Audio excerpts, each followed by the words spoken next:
Bienvenue sur Tamas Champignon.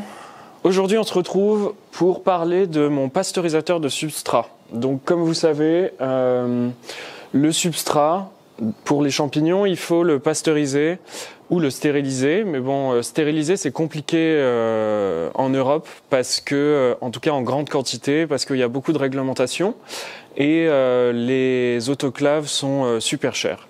Du coup, l'autre solution qu'on a, c'est de pasteuriser et puis plus particulièrement de super pasteuriser. Ça veut pas dire grand-chose, super pasteuriser. En tout cas, c'est pas très scientifique. Mais en gros, ce qu'on veut dire par là, c'est qu'on va appliquer pendant très longtemps une température de 90 degrés jusqu'à ce que ce soit au cœur du substrat. Donc pour cela, le plus simple, enfin le plus commun, c'est d'utiliser un baril comme j'ai ici, où on va faire bouillir de la vapeur d'eau, ou au moins frémir, on va faire bouillir l'eau dans le fond. Ça va créer de la vapeur qui va monter, et puis tout le substrat repose dedans et va monter en température avec le temps. Donc ici, j'ai un baril de, je crois, 220 litres. C'est le baril standard qui se ferme. Que ça ferme, c'est pas obligatoire du tout. Mais par contre, il faut qu'il y ait un couvercle plus ou moins hermétique. C'est mieux. Vous économiserez de l'énergie. J'ai un baril classique, c'est-à-dire qu'il est en acier, donc. Comme vous pouvez le voir, à l'intérieur, il est complètement rouillé. C'est pas grave du tout, c'est juste que la rouille après se dépose sur les sacs, c'est moins propre. Le top, c'est d'utiliser un baril en inox. Et ça, je vais vous mettre un lien dans la description pour en acheter un. C'est beaucoup plus cher, mais ce sera beaucoup plus propre et sur le long terme, ça tiendra mieux. Ce type de super pasteurisateur, on peut l'utiliser de deux manières. La manière la plus commune qu'on voit souvent, c'est avec une résistance chauffante dans le fond.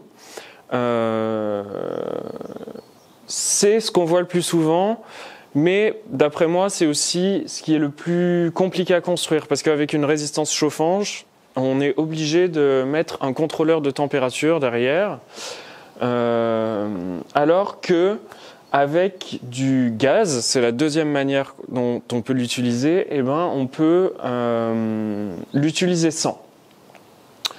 Moi, j'utilisais une résistance au début.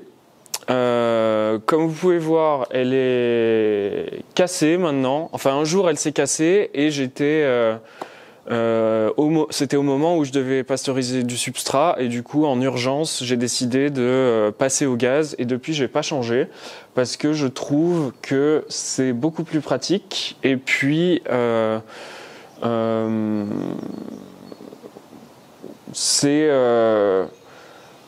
peux aller chercher mon gaz quand je veux assez souvent, ça chauffe très rapidement. Je trouve, ça dégage une très grosse puissance. Et en plus, le gaz, vraiment, je vais vous expliquer ça après, mais il y a des petites modifications à faire sur le baril. Et avec le gaz, il y en a très très peu à faire. C'est-à-dire que vous achetez le baril, le brûleur, c'est tout. Limite une évacuation d'eau. Et vous avez votre pasteurisateur qui est prêt. Donc, je vais vous expliquer un peu comment ça marche, qu'est-ce qu'il faut mettre. Donc, le premier truc, bien sûr, c'est de choisir votre source d'énergie. Vous choisissez le gaz ou l'électricité.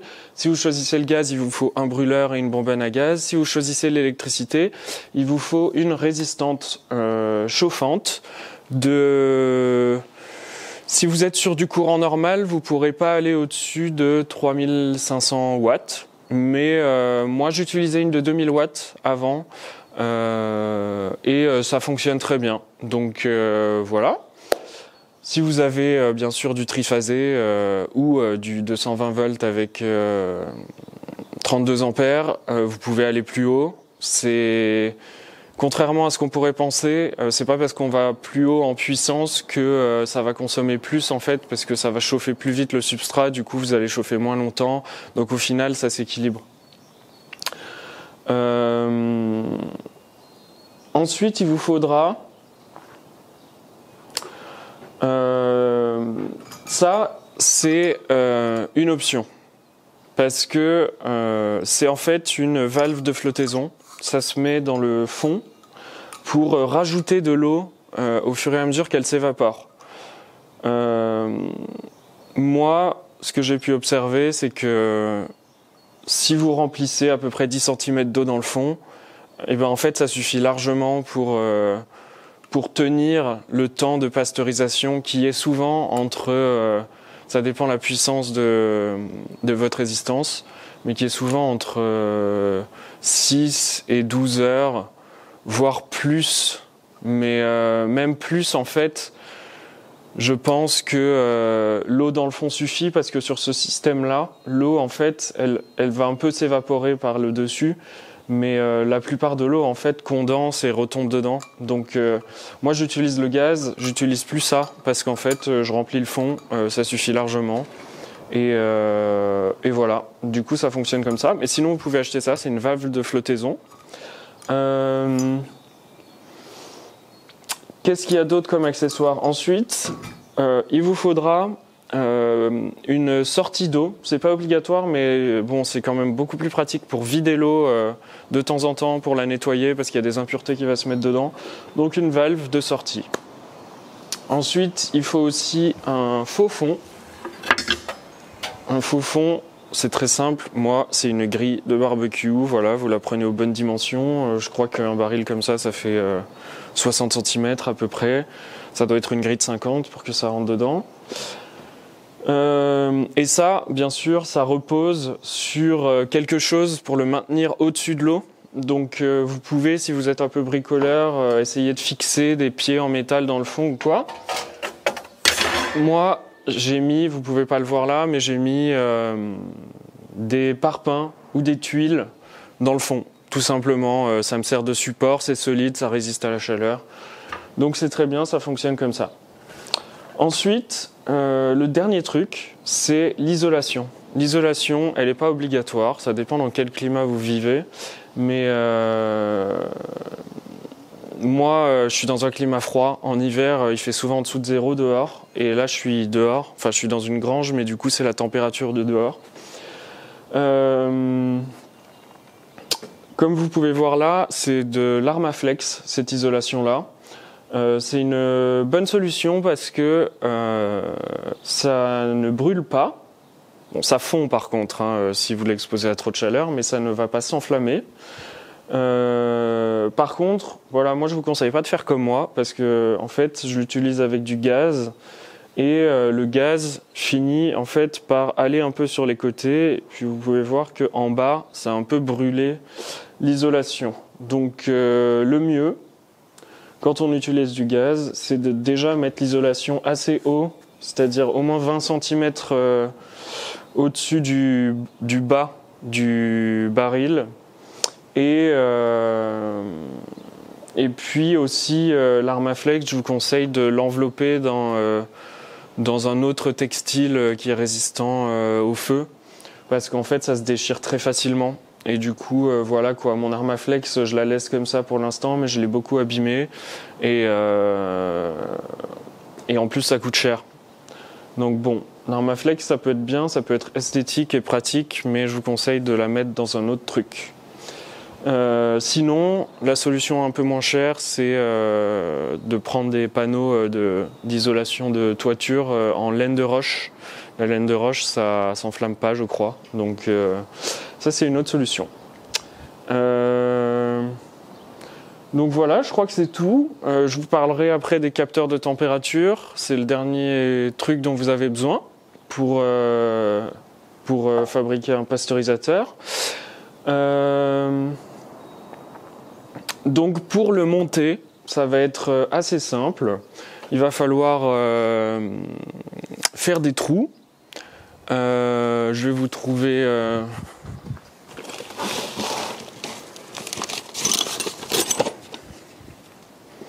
donc voilà, vous prenez des 6 cloches pour métaux, une perceuse, et puis vous faites les trous. Mais bien sûr, il faut des 6 cloches à la bonne taille. Vous regardez la taille de votre résistance, la taille des valves de sortie, la taille des valves de flottaison. et vous percez les trous pour tous ces trucs-là avec la scie cloche. Alors la résistance le plus bas possible, la valve, la sortie d'eau aussi le plus bas possible, avec aussi c'est possible de mettre un angle à l'intérieur pour que vraiment ça récupère l'eau dans le fond. Sinon vous allez devoir baisser le baril comme moi en fait. Et sinon ça se met un tout petit peu plus haut, mais juste faites attention de ne pas le mettre trop haut parce que sinon ça vous empêchera de mettre le faux fond le plus bas possible. Et c'est important de mettre le faux fond le plus bas possible parce que comme ça vous pouvez remplir le baril au maximum avec le maximum de substrat. Donc ça se met sur le côté, vous le réglez bien pour faire la hauteur d'eau que vous voulez. Vous le branchez à une source d'eau, direct du réseau ou pas. Et ensuite, bien sûr, il faut mettre des joints sur chaque truc que vous vissez sur le baril. Et en fait, je crois que c'est tout. On va pouvoir juste maintenant parler des capteurs de température. Donc si vous utilisez du gaz, vous n'avez pas besoin de régulateur, même s'il est possible avec des... Comment ça s'appelle c'est des valves électromagnétiques, mais pour le gaz. J'ai jamais utilisé ça, mais je sais que c'est possible. Donc vous pourriez utiliser un régulateur avec du gaz, mais de toute façon pour les débutants je conseille d'utiliser du gaz sans régulateur, sans rien.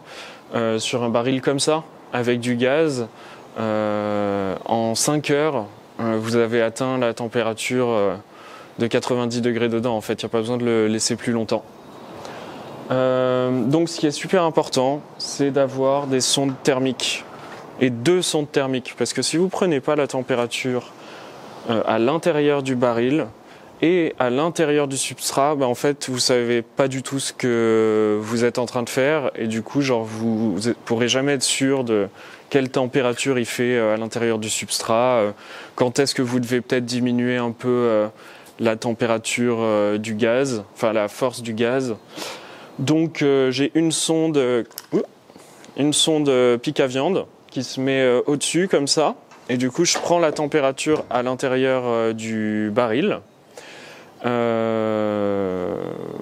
Voilà, et ça souvent ça monte à 95-100 parce que avec le gaz ça va très très fort, donc voilà.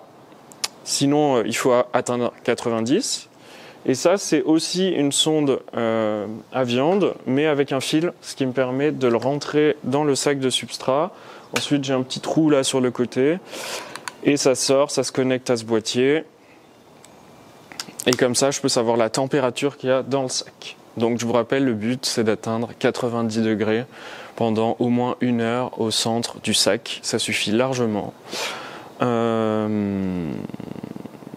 C'est pas forcément la durée qui compte. Souvent, on voit ça sur Internet, qu'il faut pasteuriser à un certain temps, mais d'après moi, ça veut juste rien dire parce qu'on a tous des systèmes différents. Donc en fait, il faut mesurer la température à l'intérieur et dès que vous avez atteint 90, vous le laissez 1 heure, 2 heures et après c'est bon. Pour certains systèmes, ça va mettre 12 heures, 20 heures. Pour d'autres, ça va mettre 5 heures, ça dépend.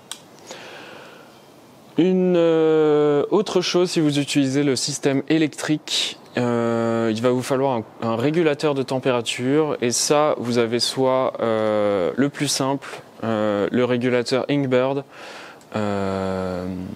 C'est ce qu'il y a de plus commun, c'est pas cher, c'est facile ça se fabrique pas justement, donc c'est bien pour débuter. Le seul petit souci, c'est que c'est limité à 2000 watts, donc vous ne pourrez pas aller au-dessus. Moi, j'utilisais ça avant, ça fonctionnait très bien. Je faisais des pasteurisations, je sais plus, 10 heures à peu près, avec une résistance de 2000 watts. Et sinon, l'autre solution, c'est de fabriquer un régulateur de température PID. Ça c'est un peu plus compliqué. C'est pas le sujet de cette vidéo, mais peut-être qu'un jour je ferai une vidéo là-dessus, si jamais j'en fabrique un, parce que jusqu'ici, j'en ai pas eu besoin. Mais, comme vous pouvez le voir derrière moi, je suis en train de bosser sur un nouveau prototype de pasteurisateur qui est plus grand, parce que celui-là commence à être un peu limité en taille. Et je vais avoir besoin d'un PID pour ça, donc c'est possible que je le fasse un de ces jours. Enfin bon, ça je vous en parlerai dans une autre vidéo. Et donc voilà, je crois que je vous ai tout dit sur le super pasteurisateur. Si jamais j'ai oublié des trucs et qu'il y a des questions qui vous viennent, n'hésitez pas à les demander en commentaire. Et n'oubliez pas de vous abonner, c'est important pour m'encourager à continuer à faire des vidéos. Et vous pouvez aussi télécharger mon e-book, je vous mets le lien dans la description sur comment créer votre ferme à champignons. Vous y trouverez un peu un gros résumé de toutes les étapes pour monter une ferme à champignons. Je pense que ça pourra en aider beaucoup parce que moi j'ai pas mal galéré. Donc voilà. Je vous dis à bientôt pour une autre vidéo et salut!